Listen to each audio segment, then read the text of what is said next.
आज भूगोल में हम लोग एक नया चैप्टर पढ़ेंगे। नाम क्या होगा? द्वितीयक क्रियाएं, मतलब दूसरी क्रिया। क्या है? हाँ, द्वितीयक क्रियाएं मतलब दूसरा काम। हमने कहा प्राथमिक क्रिया में कृषि, पशुपालन, शिकार और खनन। लेकिन जब लोगों की जरूरत बढ़ी तो उसे लगा कि शायद इस काम से हमारा जीवन यापन चलने वाला नहीं है, हमें अपने काम करने के तौर तरीका को क्या होगा? बदलना होगा। तो इंसान ने अपने जरूरतों को पूरा करने के लिए अपने काम करने के प्रकृति को बदला। नहीं, जहां पहले मैक्सिमम काम हाथ की सहायता से करता था, अब हाथ के जगह पर मशीन का प्रयोग करना क्या कर दिया। और पहले क्या किया? प्रकृति से जो वस्तु जिस रूप में प्राप्त करता था उसको हूबहू उपयोग कर लिया करता था। लेकिन टेक्नोलॉजी के विकास के कारण, तकनीक के विकास के कारण, मशीनों के आविष्कार के कारण प्रकृति ने जो वस्तु दिया उस वस्तु के रंग, रूप, आकार, प्रकार को चेंज किया। गलत कि सही? जैसे गेहूं को आटा में बदल दिया, आटा को ब्रेड, बिस्किट, गलत कि सही, में बदल दिया। प्रकृति ने हमें कपास दिया, कपास को धागा में बदल दिया, धागा को कपड़ा में बदल दिया।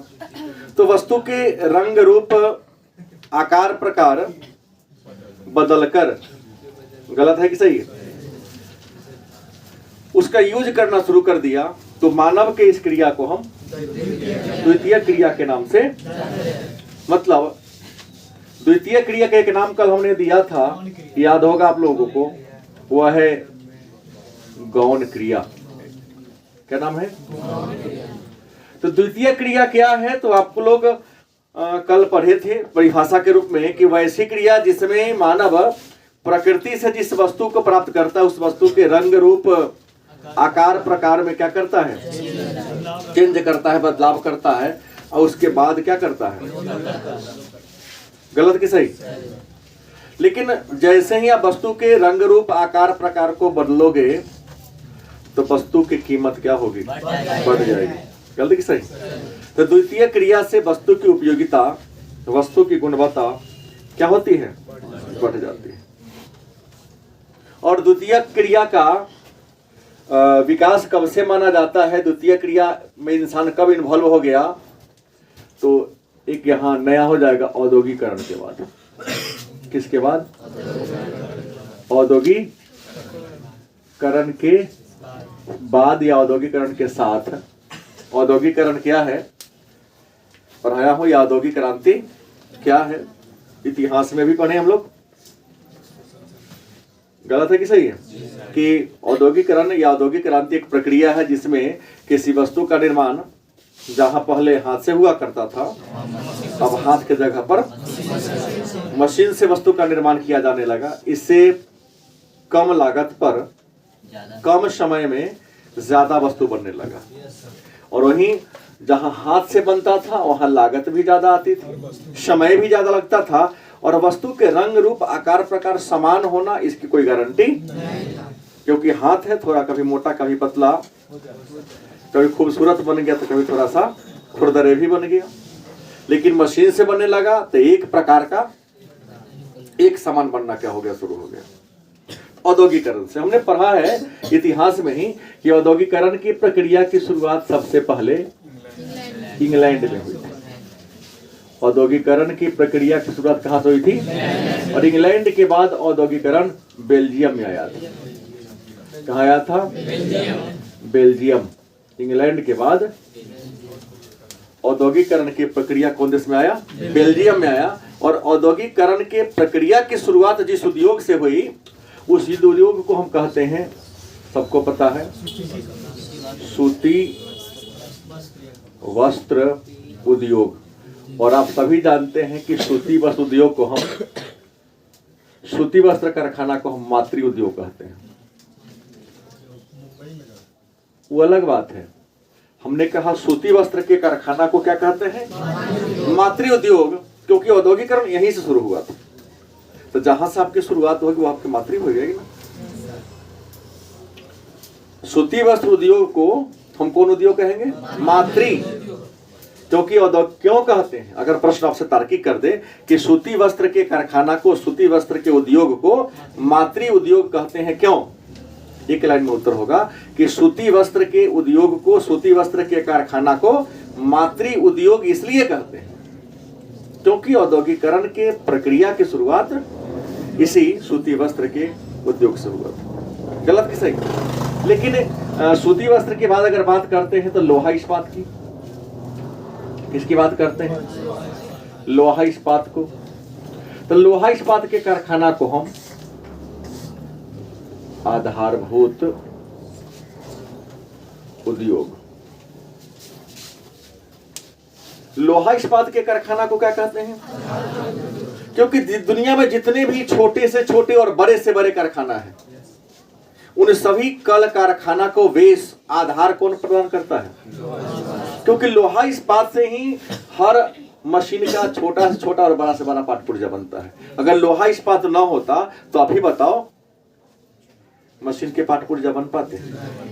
क्योंकि लोहा इस्पात पर ही दुनिया के सारे कल कारखाना और निर्माण संभव है। लोहा इस्पात ना होता तो आज इंसान यहां नहीं पहुंचा होता। गलत कि सही? इसलिए लोहा इस्पात के कारखाना को हम, उद्योग को हम आधारभूत उद्योग के नाम से। तो दो अंक का प्रश्न आते जा रहा है, बाद में मिलेगा इसी में और आगे भी चैप्टर में मिलेगा। और तीसरा एक और बात है, एक उद्योग आता है मौसमी उद्योग। क्या आता है? मौसमी उद्योग। ये मौसमी उद्योग कौन होता है? चीनी का हो या गुड़ का हो। चीनी उद्योग और गुड़ उद्योग को मौसमी उद्योग कहते हैं क्योंकि सभी जानता है कि चीनी का कच्चा माल गन्ना होता है, गुड़ का कच्चा माल क्या होता है? और आप सभी जानते हैं कि गुड़ का कच्चा माल गन्ना, चीनी का कच्चा माल गन्ना 12 महीना नहीं मिलता है। गन्ना वर्ष के कुछ खास मौसम में उपलब्ध होते हैं कि 12 महीना मिलते हैं? नहीं मिलते हैं। वर्ष के कुछ खास मौसम में ही क्या होते हैं? मिलते हैं। इसीलिए चीनी उद्योग को, गुड़ उद्योग को हम मौसमी उद्योग के नाम से जानते हैं। यहां 3 प्रश्न आया, किसी बच्चा को तकलीफ है तो बोल दो समझने में।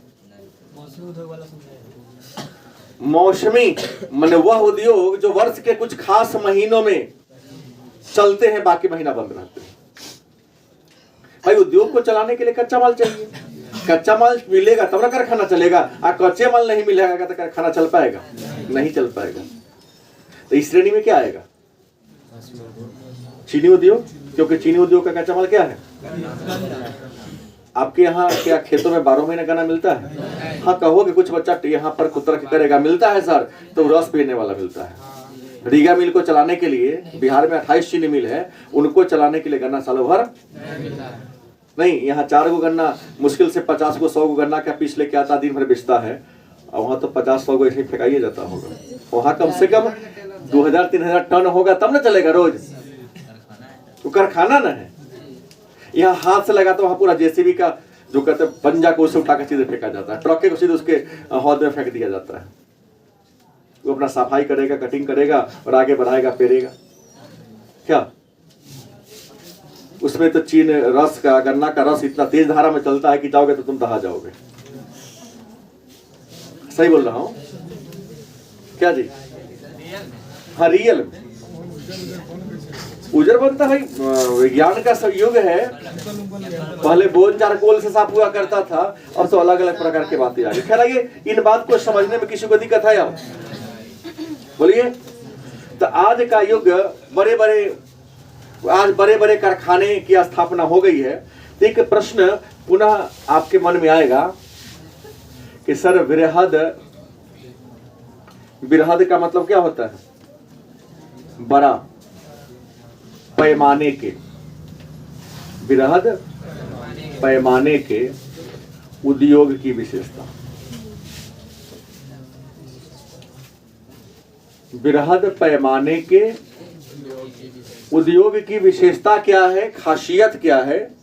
तो बृहद पैमाने के उद्योग की अनेक सारी विशेषता हैं। इसमें पहली विशेषता है यंत्रीकरण। यंत्र माने होता है मशीन। जो बड़े बड़े कल कारखाने होते हैं, इसमें उत्पादन कार्य में बड़े बड़े अत्याधुनिक मशीनों का प्रयोग किया जाता है। गलती की सही? जाके देखिए, आज मैक्सिमम काम जो बड़े बड़े कंपनी वाले हाथ के जगह मशीनें से कर रहा है। वजन करना हो, पैकिंग करना हो, जाके गोदाम में रखना हो, सब मशीनें कर रहा है। वहां इंसान केवल खड़ा है कंट्रोल करने के लिए, है? हाँ, देखता है कि काम ठीक से कर रहा है।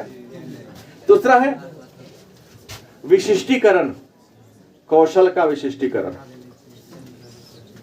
कौशल का, हाँ, विशिष्टीकरण मतलब औद्योगिकरण की विशेषता है कि कौशल। पहले एक ही इंसान सब काम कर लिया करता था, लेकिन नहीं, आज एक काम को एक ही इंसान कर रहा है।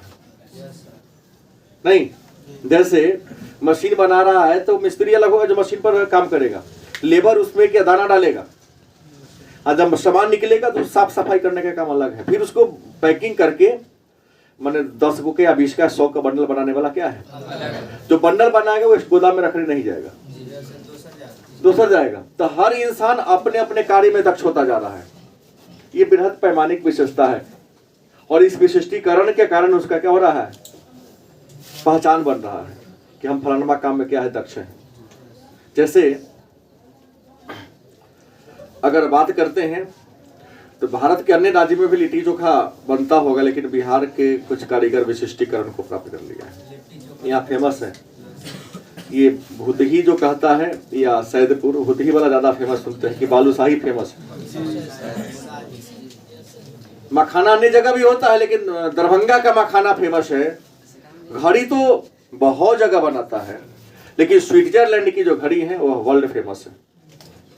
जूता भारत के कई शहर में बनते हैं, लेकिन आगरा जूता के लिए फेमस है। फिरोजाबाद कांच के लिए प्रसिद्ध है। अलीपुर ताला बनाने के लिए फेमस है। रामपुर चक्कू के लिए फेमस है। मतलब अलग अलग चीज को बनाने में अलग अलग क्षेत्र के कारीगर क्या है, विशिष्टीकरण को प्राप्त कर लिया। आपके सीतामढ़ी देखिए, लहठी के लिए फेमस है। मुजफ्फरपुर शाही लीची के लिए फेमस है। हाजीपुर केला के लिए फेमस है। गलत है कि सही? तो ये कहते हैं विशिष्टीकरण, कौशल का विशिष्टीकरण हो गया। बनाता सब है, लेकिन बनाने की जो तौर तरीका होता है उसमें कुछ लोग विशिष्टीकरण को प्राप्त कर लिया। जैसे आपके सीतामढ़ी शहर में बहुत सारे होटल में मिठाइयाँ मिलती हैं, सही बात है, लेकिन जो खास्ता जो मुलायम मिठाई कृष्णा स्वीट्स आपके सीता में बना देता है, वो क्या उतना सब बना पाता है? नहीं, कुछ ना कुछ चेंजिंग रहता है। जितना इससे मतलब नहीं, कितना कौन बनाता है इससे मेरा मतलब नहीं। जैसे एक हनुमान मंदिर में एक प्रसाद मिलता है नैवेद्यम, उसका नाम है पटना महावीर मंदिर में। तुम अपने घर बनाओ, बन पाएगा? उससे अधिक मटेरियल रख के बनाओ तुमसे नहीं पड़ेगा। विशिष्टीकरण को प्राप्त कर लिया है वो। हमारी बात समझ में आ रही है? तो कौशल का विशिष्टीकरण औद्योगिकरण में हो गया है कि एक आदमी खास प्रकार के काम को करता है और इतना बारीकी से, इतना सुंदर से करता है कि आप चाह कर भी वैसा आप नहीं कर पाओगे। हाँ, तीसरा है प्रौद्योगिकी नवाचार। क्या है? प्रौद्योगिकी नवाचार। फिर अपना औकात में आ गए नहीं, गपशप में। प्रौद्योगिकी नवाचार मतलब हर दिन नया नया मशीन का यूज हो रहा है। मतलब नवाचार का मतलब होता है कि नवीन आविष्कार से होता है। आज नया नया आविष्कार, जो सोचते हो ऐसा मशीन बन जा रहा, बना ले रहा है लोग।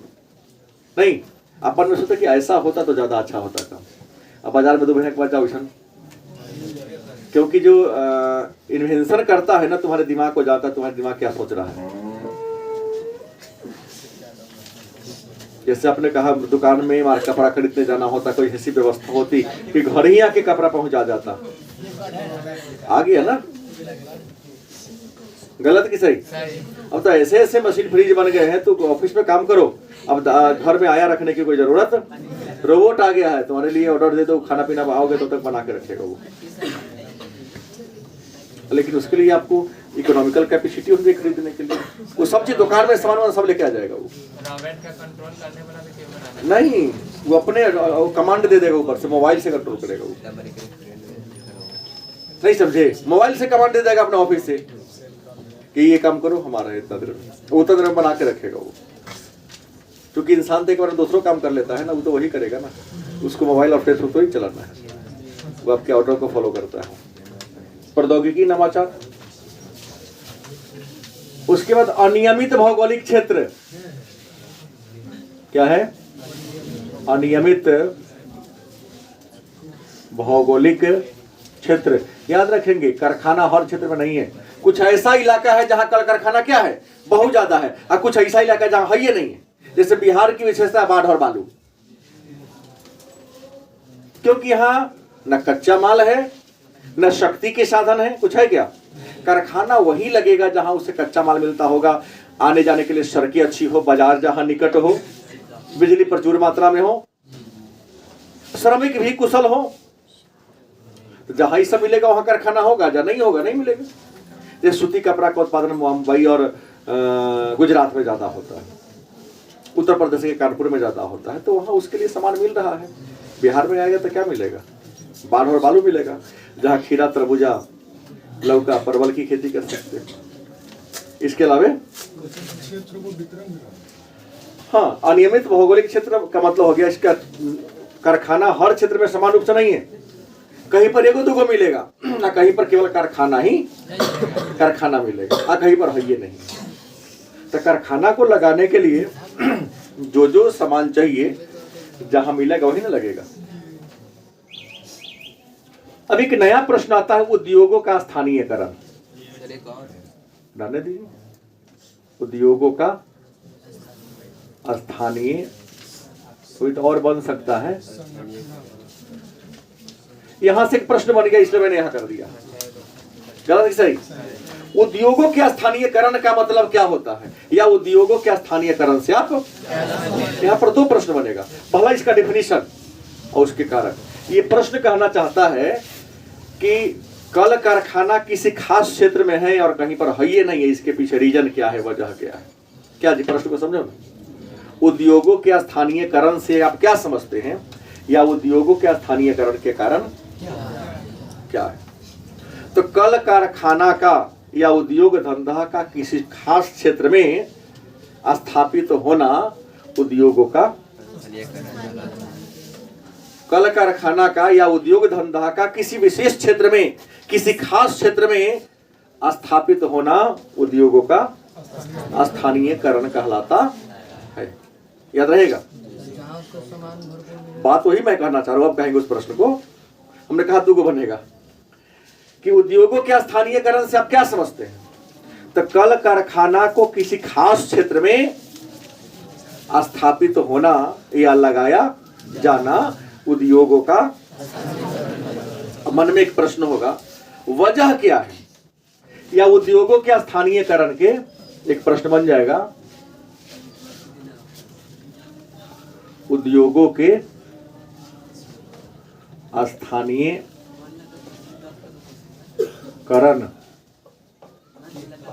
के कारक।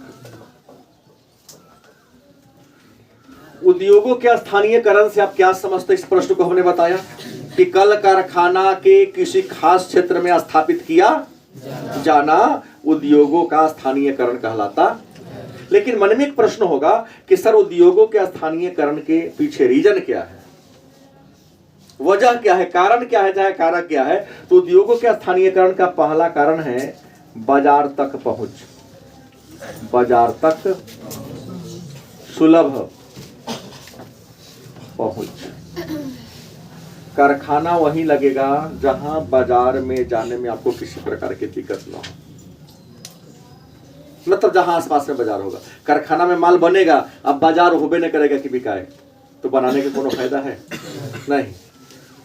बाजार तक आने जाने में किसी प्रकार की परेशानी आपको ना हो, वहां पर कारखाना लगेगा। दूसरा हो सकता है कच्चे माल की उपलब्धता। मशीन को चलाने के लिए कच्चा माल होना चाहिए। जिन क्षेत्र में कच्चा माल बड़ी आसानी से मिलेगा वहीं कारखाना लगेगा। तो कारखाना लगा दिया, कच्चा माल है ये नहीं है, गलत कि सही? मशीन चलेगा? नहीं चलेगा। और कुछ ऐसे कारखाना है जो जहां कच्चा माल मिलेगा वहीं पर लगाएगा, और कुछ ऐसा कारखाना है जो कच्चा माल से दूरों लगता है। लेकिन अधिकांश कारखाना कच्चा माल के आसे पास लगता है, जैसे लोहा हो, कोयला हो, पेट्रोलियम हो, दूर लगाएगा तो कच्चा माल धोने में बहुत महंगा हो जाएगा। नहीं, लागत ज्यादा होगा तो कीमत महंगा हो जाएगा, कीमत महंगा होगा तभी कहीं भी नहीं करेगा। इसमें खास करके लोहा इस्पात आते हैं। उसके बाद श्रम की आपूर्ति, श्रम माने लेबर, श्रम की आपूर्ति। कितना भी कोई काम मशीन करता हो, लेकिन मशीन को चलाने वाला लेबर इंसानी ना चाहिए, इंसानी लेबर के रूप में काम करता है। तो जहां लेबर बड़ी आसानी से मिल जाता हो, जाओ ना गांव में खोजोगे लेबर नहीं मिलेगा। 1 घंटे के बाद सीतामढ़ी में जानकी स्थान, सही बोल रहा हूँ ना, गांधी का उसके बाद बासुसी चौक के पास, मोहनसा चौराहा के पास, यहाँ कारगिल चौक के पास, वहां मेहसौल के पास सैकड़ों में लोग खड़े रहेंगे। उसी को गांव में कहने जाओ तो कहा कि ना फुर्सत ना हो, यहाँ आएगा 11 बजे टिके का काम मिलेगा तो करेगा, ना चल जाएगा वैसे ही खाली हाथ खड़े।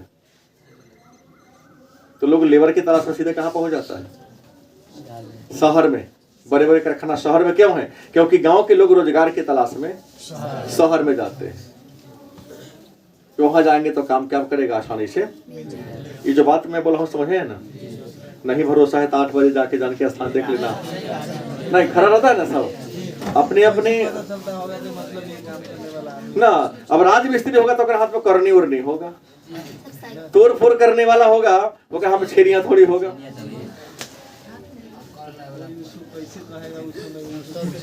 अब सब जगह जान लिया है, आप बच्चे नहीं समझ पा रहे, सब जगह जानता है। कहाँ वहां जाते कहोगे हमको लेबर दे, कौन फलना काम करना, तो अपने आप 10 गो आएगा, खड़ा हो 10 गो आएगा। हाँ पूछता है, जहां रुकोगे तो क्या काम है सर,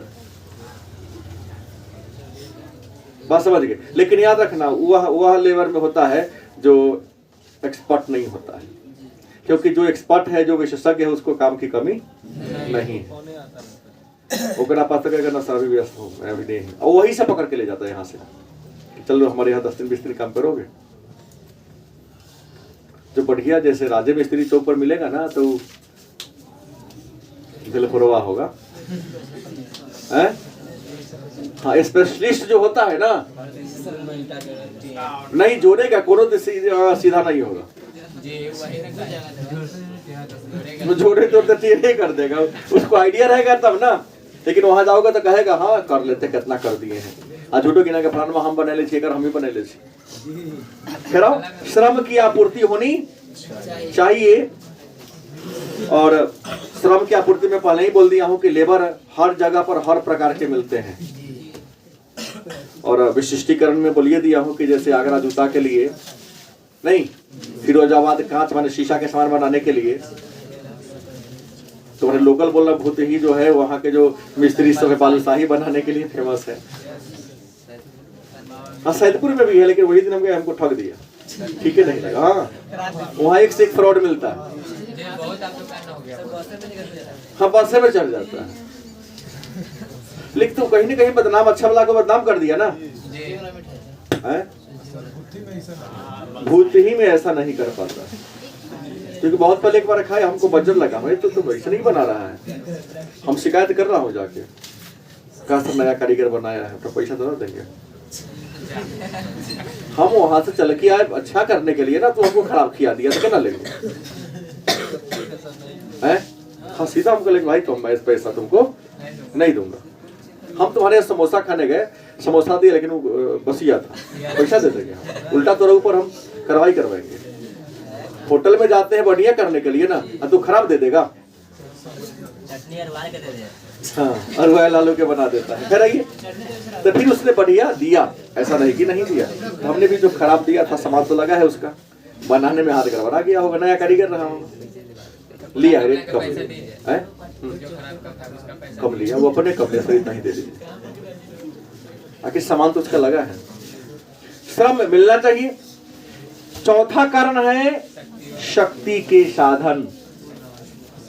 शक्ति के मशीन को चलाने के लिए बिजली चाहिए, चाहे वो बिजली कोयला से बना हो या पेट्रोल डीजल से बना हो, चाहे परमाणु से बना हो या पानी से बना हो, लेकिन शक्ति चाहिए, क्योंकि बिना शक्ति के आपके शक्ति का आधार है भोजन, रोटी चावल। तो उसके लिए क्या बिजली चाहिए ना, तो जहां बिजली प्रचुर मात्रा में पूरा वोल्टेज से होगा वहां कारखाना लगेगा। पांचवा कारण है परिवहन व संचार की सुविधा। परिवहन का मतलब क्या होता है, किसी वस्तु को ढोना, और संचार का मतलब संदेशों को आदान प्रदान करना। तो जहां आने जाने के लिए बढ़िया सड़क हो और सूचना को पहुंचाने के लिए मोबाइल हो चाहे टेलीफोन हो, एकदम नेटवर्क बढ़िया रहता हो। गलत कि सही? अब कारखाना खुल गया, सड़क ऐसा है कि ट्रक चलेगा तो हिलटर हो जाएगा, उलट जाएगा, पलट जाएगा, वहां कारखाना लगेगा? जाके देखो जहां कारखाना है वहां 6 लेन 8 लेन बन रही है। सही बोल रहा हूं? और सड़क इतना स्ट्रांग है कि हिसाब ही नहीं है। आज से 8-9 साल पहले की कहानी है, पमरा चौक पर एक बिजली विभाग का बहुत बड़ा मशीन रखा हुआ था। उसको ले जाने के लिए 100 से अधिक चक्का वाला ट्रक आया था। वहां गया, ट्रक को घुमाने में इतने परेशानी के आदमी को ऊपर का बिल्डिंग को तोड़ना पड़ा था, माने 1 मंजिला ही था, और तब ट्रक घुमा। लेकिन जब ट्रक वाला आया तो उसको बिल्डिंग को बनवा के लौटा। अरे पमरा के आसपास से सामान लाने गया था। हाँ, नहीं कि ना बनेगा। अब उसको ट्रक घुमाना है, और सरकारी काम था, प्राइवेट तो था नहीं। तो घुमाया, डैमेज हुआ, उसको बना के देना, नहीं हटाया गया उसको। सरकार का काम चल रहा है ना, वो लोकल का व्यक्ति का काम तो था नहीं, या किसी ठेकेदारों का होगा तो वो हटाएगा आपको, परमिशन सरकार से लेवा के, प्रशासन से लेके, फिर आपको बना के देगा। और जाके दक्षिण भारत में देखो 100 चक्का हो या 200 चक्का का ट्रक हो, इतना चौड़ा सड़कें है, 8 लाइन 6 लाइन सड़कें है कि घुमाने में दिक्कत ही है। हाँ, और यहाँ तो ट्रक चलता है ना तो रोड धंसता है, क्योंकि मार्शिल दलदली भूमि है, ट्रैक्टरों से धंस जाता है, तब ना रोड खराब हो जा रहा है जल्दी। 16 लाइन में कहीं नहीं भारत में है ही नहीं है। 6 लाइन से बड़ा अधिक से अधिक 8 लाइन है। अभी पटना में वो बन रहा है, पासवान चौक से आगे जो है पटना हाजीपुर में वो बन रहा है। अभी 16 लाइन का भारत में नहीं, 6 में है, 8 में भी अभी नहीं डेवलप हुआ है। पढ़ाऊंगा नॉर्थ शॉर्टिंग चतुर्भुज पढ़ाऊंगा, नॉर्थ ईस्ट कॉरिडोर बताऊंगा तो चर्चा होगी। चलो आओ, तब परिवहन आने जाने की बढ़िया सड़क हो तब होगा। इसके अलावे और भी कारण है, सरकार की नीति। सरकार की कारखाना वहीं लगेगा जहां सरकार की पॉलिसी अच्छी हो। बिहार में नहीं लगता है, कारखाना लगाने से पहले 2 फोन आ जाता है, लगा रहे हो इतना हमको दे देना रंगदारी। काहे लगेगा पूंजीपति भाई? तुम जैसे मुस्का पुनः मुस्का हो, तुम जैन इसलिए रहो क्योंकि यहाँ पर ऐसे करप्शन है कि अच्छे लोगों को अच्छा काम करने के लिए मजबूर नहीं भगाया जा रहा है। क्यों?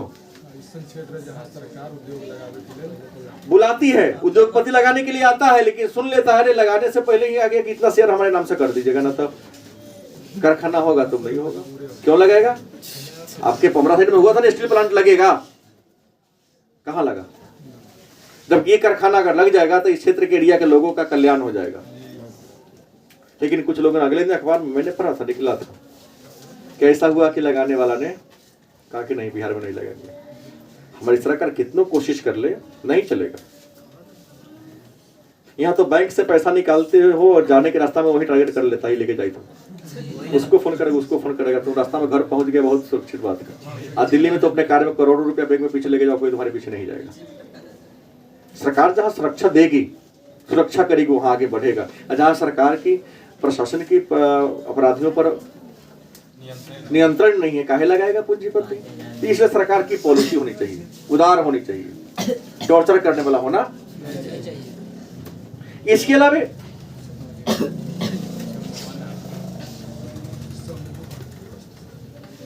समन्वय होना चाहिए।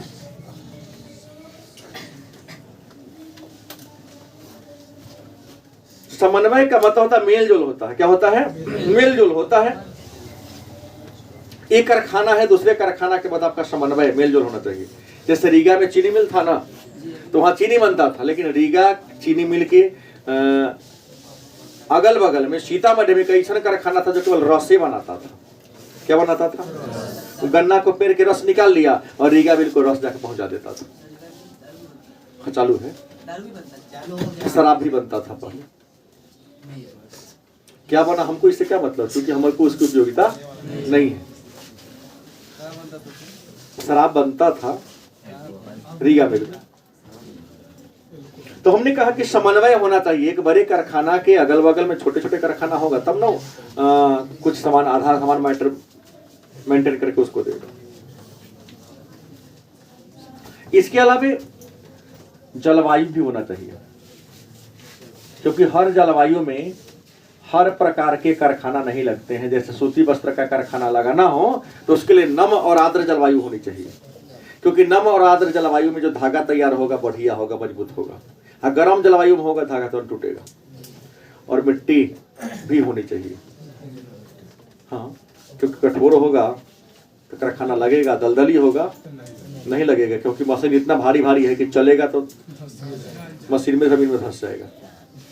बात समझ गए?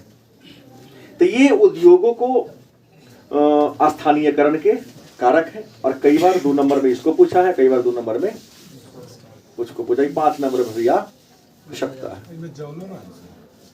हाँ, जल में छूट गया भाई, सब एक दूगो रहता है, जल पानी तो चाहिए ही, क्योंकि कारखाना को लगाना है तो मशीन को साफ करने के लिए, गंदगी को हटाने के लिए, जैसे कपड़े हुआ तो कपड़ा का धागा रंगना है तो केमिकल तो पानी में होगा ना। इसलिए अधिकांश सूती वस्त्र का कारखाना हो तब, चाहे लोहा इस्पात का कारखाना हो तब, नदी समुद्र के किनारे ही लगते हैं, ताकि लोहा को भी ठंडा करने के लिए क्या चाहिए? पानी चाहिए। तो ये 8-9 कारक है जो उद्योगों के स्थानीयकरण को प्रभावित करता है। एक छोटा सा 2 नंबर का प्रश्न है, कई बार पूछा गया है। वह प्रश्न नया ये है, स्वच्छंद उद्योग, स्वच्छंद कहो तब या फुटलुंज कहो तब? स्वच्छंद उद्योग अथवा फुटलुंज उद्योग। ये स्वच्छंद उद्योग क्या है या फुटलुंज उद्योग क्या है? तो जितने भी कल कारखाना है वे सभी कल कारखाना वहीं लगता है जहां ये कारक होना चाहिए। कच्चा माल होना चाहिए, आवागमन के साधन होना चाहिए, शक्ति के साधन होना चाहिए, परिवहन संचार की सुविधा होनी चाहिए, सरकार की अच्छी नीति होनी चाहिए। खैर अन्य बातों को छोड़ो ना, बाजार होना चाहिए, कच्चा माल होना चाहिए, लेबर मिलना चाहिए, शक्ति के साधन मिलना चाहिए। लेकिन कुछ ऐसा भी कारखाना है जो उस जगह भी लगा देता है जहां कच्चा माल मिले चाहे ना मिले।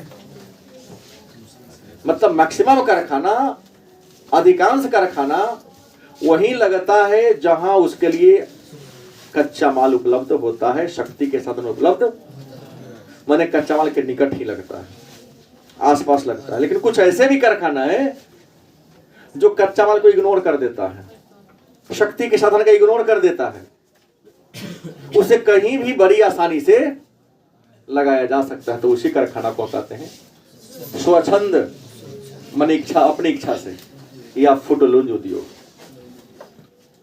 कच्चे माल को इग्नोर करते हुए कहीं भी किसी भी जगह पर लगाया जाने वाला कारखाना को हम, इसमें आएगा इलेक्ट्रॉनिक उद्योग। मशीन के पार्ट पुर्जा खरीद के लाएगा, कहूँ जैसे ट्रांसफार्मर बनाने वाला, पंखा बनाने वाला, लैपटॉप बनाने वाला, पार्ट पुर्जा खरीद के लाता है नहीं, और उसी को अपना घर में बैठ के असेंबल कर लेता है, मैंने कस देता है, बन जाता है कि नहीं? तो ये सब स्वच्छंद में आएगा, इसको आप कहीं भी लगा सकते हो। इसका माल टेम्पू बढ़वा जाता है, बहुत चौड़ा सड़क की जरूरत नहीं। क्लियर? इस टॉपिक को एक बार और पढ़ना है, और बहुत ज्यादा विस्तार से। यहाँ तो केवल शॉर्ट वर्गीकरण करके छोड़ा है, विस्तार से और आगे पढ़ना है। अब एक है उद्योगों का वर्गीकरण, लास्ट टॉपिक है इस पाठ का, उद्योगों का वर्गीकरण। ये छोटा इसलिए 1 दिन में, एक बड़का 4 दिन में होता है इसी का। यही जब आगे मिलेगा ना तो 4 दिन लगेगा पढ़ने में उसको, क्योंकि बहुत ज्यादा विस्तार वहां कर दिया है। यहां तो केवल नाम दे दिया। क्या है? उद्योगों का वर्गीकरण। संसार में जितने भी कारखाना है उसको कितने वर्ग में, कितने प्रकार में बांटा गया, इस बात के बारे में जानना है। तो संसार में जितने भी कल कारखाने हैं उसको 4 वर्गों में क्या किया गया है? संसार में जितने भी कल कारखाने उसके कितने वर्ग हैं? 4। और वर्गीकरण का अलग अलग आधार है। पहला वर्गीकरण का आधार है आकार के आधार पर। आकार के आधार पर। दूसरा है कच्चे माल के आधार पर। दूसरा क्या है? कच्चे माल के आधार पर। तीसरा क्या है? उत्पाद के आधार पर। उत्पाद के। और चौथा होगा स्वामित्व।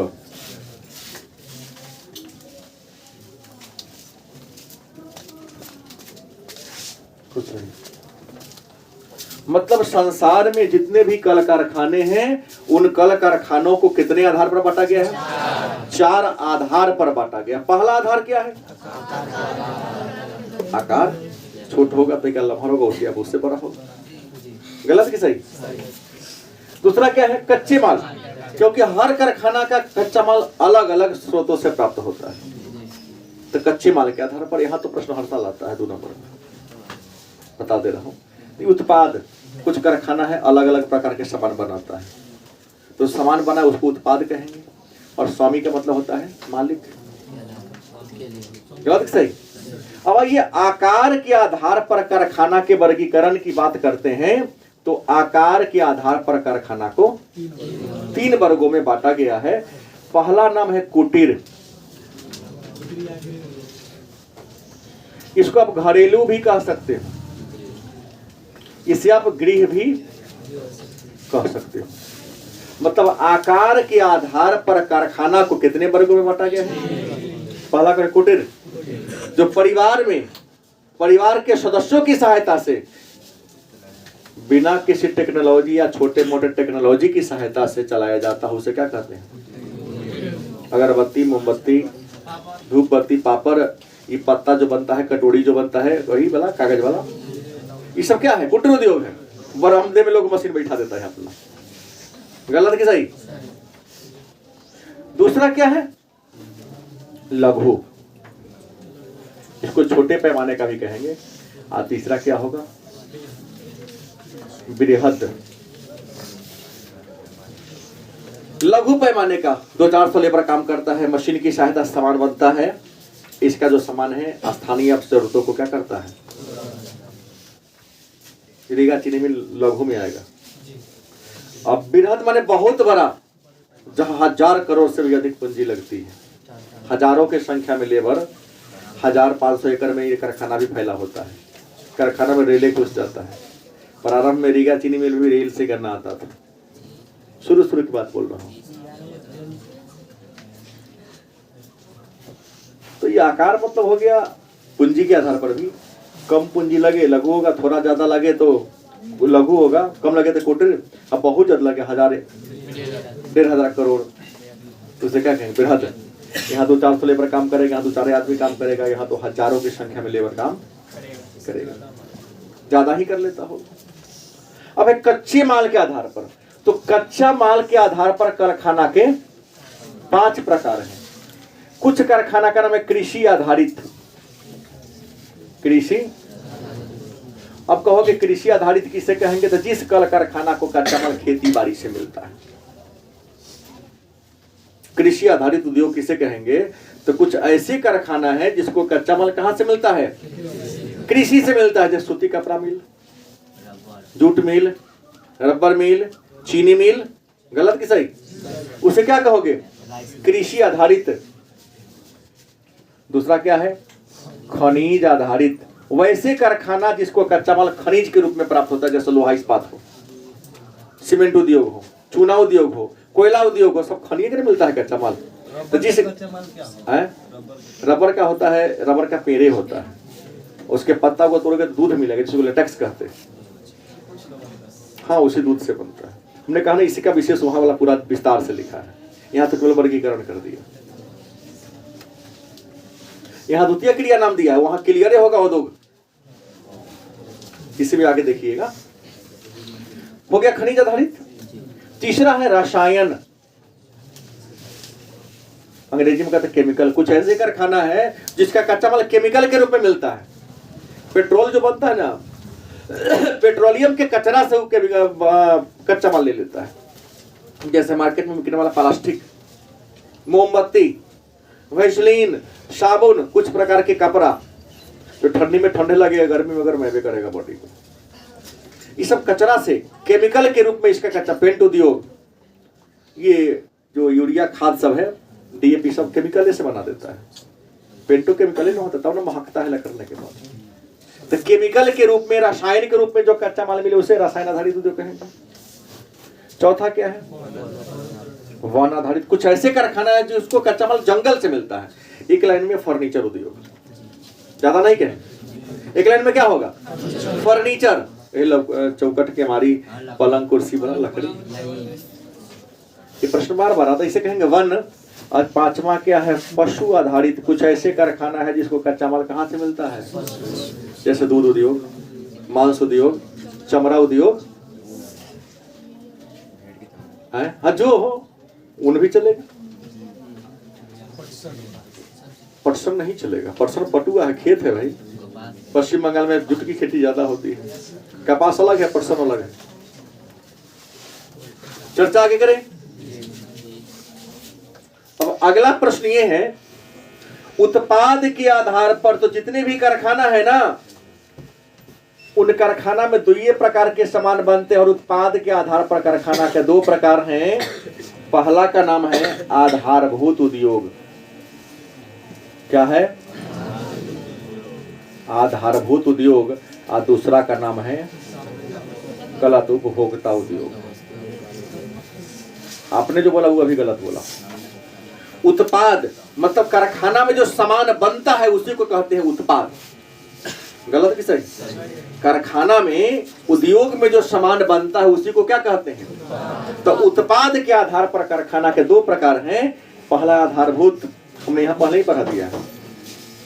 वह कारखाना, वह उद्योग जो अन्य सभी उद्योगों के लिए स्थापित होने के लिए आधार प्रदान करता है, जैसे लोहा इस्पात उद्योग। क्योंकि लोहा इस्पात उद्योग से ही जितने भी छोटे बड़े पाट पुर्जा बनेंगे। गलत से? तो वह कारखाना जहां अन्य सभी कारखाना को आधार मिलता है पाट पुर्जा के रूप में, उसे कहेंगे आधारभूत उद्योग, जैसे लोहा इस्पात उद्योग हुआ। और उपभोक्ता, कुछ ऐसे कारखाना है जिसमें जो सामान बनता है ना, हम आप यूज कर लेते हैं। कुछ ऐसे कारखाना है जिसमें जो सामान बनता है, जो वस्तु ये बनती है, उस वस्तु का हम सब क्या कर लेते हैं? प्रयोग कर लेते हैं, यूज कर लेते हैं। जैसे की बात करें, बिस्कुट हो गया, कपड़ा हो गया, साइकिल हो गया, मोटरसाइकिल हो गया, हाँ सब होगा। हम उदाहरण आपको दिए। हम सब अपने दैनिक जीवन में जिन जिन चीजों का यूज करते हैं, उन सामान को बनाने वाले कारखाना को हम, गलत कि सही? हम जो यूज करते हैं किस कहीं ना कहीं बनता ही होगा। बोलो गलत कि सही? भाई सभी आधारभूत उपभोक्ता उद्योग में आ जाएगा। और स्वामी का मतलब होता है मालिक। स्वामी का मतलब क्या होता है? और स्वामित्व के आधार पर कारखाना के तीन प्रकार है। पहला है निजी उद्योग, दूसरा क्या है? सार्वजनिक माने सरकारी, और तीसरा है सहकारी या संयुक्त। यही ना पढ़ना चाह रहे हैं? मतलब स्वामी, मालिक के आधार पर, स्वामित्व के आधार पर कारखाना के कितने प्रकार हैं? निजी, वह उद्योग जिसका मालिक कोई एक व्यक्ति हो, जैसे रीगा चीनी मिल, कर्नाटक को कोई आदमी खरीदा है। जिस कारखाना का मालिक कोई एक व्यक्ति होगा, उसे क्या कहोगे अंग्रेजी में? प्राइवेट। निजी ही ठीक है। दूसरा क्या है? सार्वजनिक, जिस कारखाना का मालिक क्या हो? सरकार हो। जैसे भारत में जितने भी बड़े बड़े लोहा इस्पात का कारखाना है, पढ़ाऊंगा आगे, उद्योग में 8 हो 10 वो है, सबका मालिक सरकार। चाहे दुर्गापुर हो, भिलाई हो, राउरकेला हो, बात समझ गए? तो जिस कारखाना का मालिक कौन हो, उसे क्या कहोगे? सार्वजनिक उद्योग चाहे सरकारी उद्योग। और कुछ ऐसे कारखाना है जिसमें आधा पूंजी सरकार का लगा, आधा पूंजी कुछ निजी व्यक्ति का लगा। जैसे मुकेश अंबानी का रिलायंस, अकेले मुकेश अंबानी नहीं, उसका क्या है, चेयरमैन है, मालिक नहीं है पूरा, क्योंकि जो भी उस कंपनी का शेयर खरीदा है सब उसका मालिक है। हाँ, संयुक्त का, तो इन्होंने कहा संयुक्त का होता चाहे सहकारी का हो, हम नहीं हुए हैं, मैं भी हूं। LIC सरकारी पूरा नहीं है, संयुक्त में आ गया है, क्योंकि जितने लोगों ने LIC का शेयर खरीदा है ओकरो पैसा लगल है, तो हम 21,000 कहने लगा है। शेयर बाजार जानते हैं ना, हर कंपनी का कागज बेचता है, कागज के बदले में आपसे क्या ले लेता है, पैसा, और उस पैसा को कारखाना में लगाता है। ताकि आप कागज लिए हैं और उसके बदले में क्या दिए हैं, पैसा, और उसी पैसा से कारखाना खुला है, तो उस कंपनी का आधो % तो मालिक है पॉइंट में। हाँ, वैसे ही अभी घाटा में था तो शेयर बेचा है, बहुत लोग खरीदा है उसके शेयर को। तो जिस कंपनी का मालिक एक से अधिक व्यक्ति हो, ये आधा सरकार का पूंजी लगा हुआ, आधा जैसे कोंकण रेलवे, आधा पूंजी भारत सरकार का, आधा पूंजी 4 गो राज्य सरकार का है। तो 2 या 2 से अधिक मालिक हो, ऐसे कारखाना को क्या कहोगे, संयुक्त, माने मिला जुला कारखाना के नाम से चलते। और कोई टॉपिक?